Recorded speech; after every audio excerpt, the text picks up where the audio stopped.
வைகாசி விசாகம் என்றால் என்ன?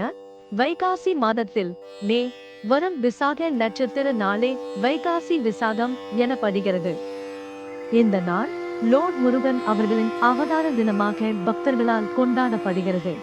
வைகாசி விசாகத்தின் சிறப்புகள்: முருகப்பெருமான் அவதரித்த புனித நாள், ஆறுமுக முருகனின் அருளை பெற சிறந்த நாள், கல்வி, வேலை, திருமணம், குழந்தை பேறு ஆகியவற்றிற்காக பக்தர்கள் விரதம் இருப்பார்கள்.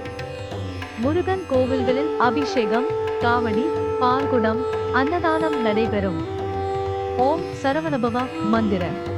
சிவபெருமான் மற்றும் பார்வதி தேவியின் மகன்.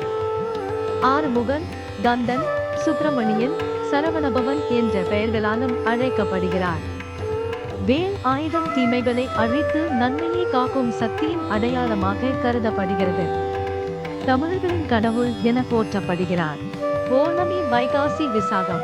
2026ஆம் ஆண்டு வைகாசி விசாக காலத்தில் பௌர்ணமி, முழுநிலவு காலமும் அருகில் வருவதால் இந்த நாளில் வழிபாடு செய்வது கூடுதல் புண்ணியமாக கருதப்படுகிறது. விரத முறை: அதிகாலையில் நீராடி முருகனை நினைத்து விரதம் தொடங்கவும். சிவப்பு அல்லது மஞ்சள் நிற ஆடை அணியலாம்.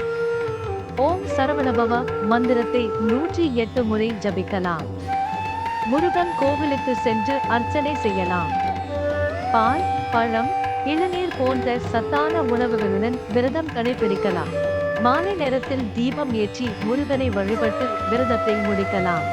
வைகாசி விசாக விரத பலன்கள்: கல்வியில் முன்னேற்றம், வேலை மற்றும் தொழிலில் வளர்ச்சி, திருமண தடை நீங்குதல், குழந்தை பேறு அருள், மன அமைதி மற்றும் தைரியம், குடும்ப ஒற்றுமை, கடன் மற்றும் தடைகள் குறைதல்.